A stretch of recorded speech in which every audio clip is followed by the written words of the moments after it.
He's reading the Old Testament, and the Old Testament is filled with stories directed in purifying Israel from idolatry.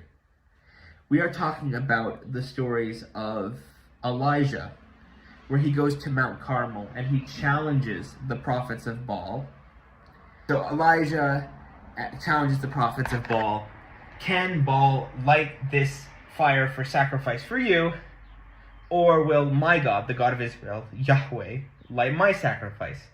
And in the story, the Baal worshippers are all cutting themselves. They're practicing flagellation rituals in, of course, a reference to Baal's death when El and Anat are scarring themselves in order to bring about the resurrection of Baal. And Elijah's mocking them. Is Baal asleep? Where is he? Is he? You need to rouse him from his sleep. And then, of course, in the context of the Old Testament story, they don't get anything done. But then lightning strikes and lights Elijah's fire. And after that, instead of leaving the witnesses alive, after he's proved his point, the suspicious things that he does is he just kills all the prophets of Baal. Because, once you've proved yourself right, why keep alive the witnesses that say that you were right? No, kill them, of course, because that's what people who are right do. The narrative is presented explicitly. It says, it doesn't show, it tells that the ones who are righteous are the ones who kill Baal worshippers and wipe out idolaters. And it says, it doesn't show, it tells, again, breaking the rules of writing, because it's actually showing the exact opposite.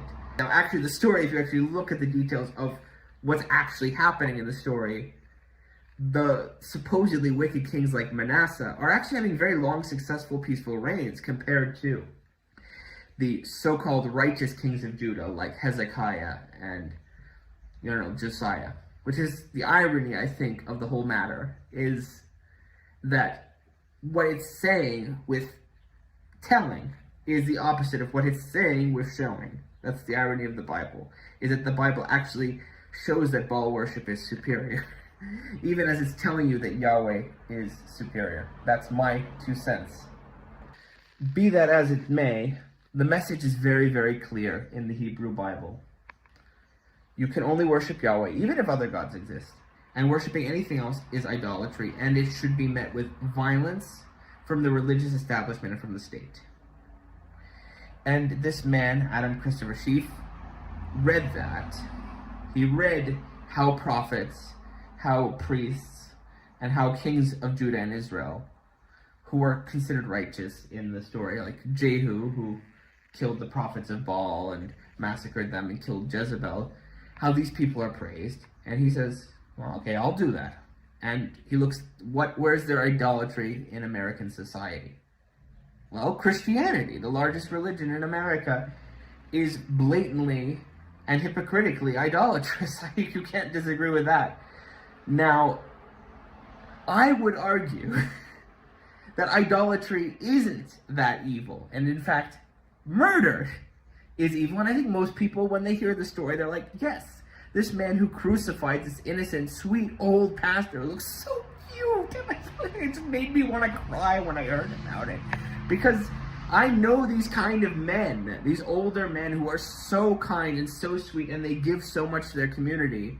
And to think of someone suffering like that, so unjustly, over what, idolatry? It just breaks my heart. And I hope it breaks other people's heart and breaks through the blackness of their heart that they have towards the supposed idea of idolatry being evil. I want to live my life like that old pastor, giving to the community, serving the community, through religious services, yes, but also through charity, through education. I want to help people. You look at the actual actions, the actual motivation of these supposedly demonic, villainous Baal worshippers and Baal prophets and Baal priests. You wouldn't find people who are just hungry for power, just hungry for profit. Sure, there may have been some, but you would have found the vast majority of them hungry to serve their community, hungry to serve their God through service to other people, because that is what Baal worship was about.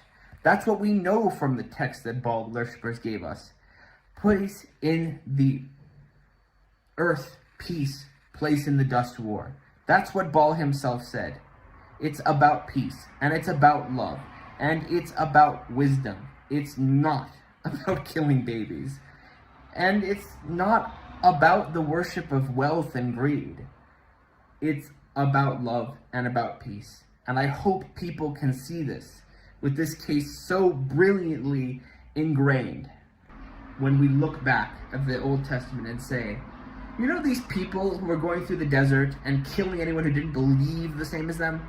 Those were the most righteous people.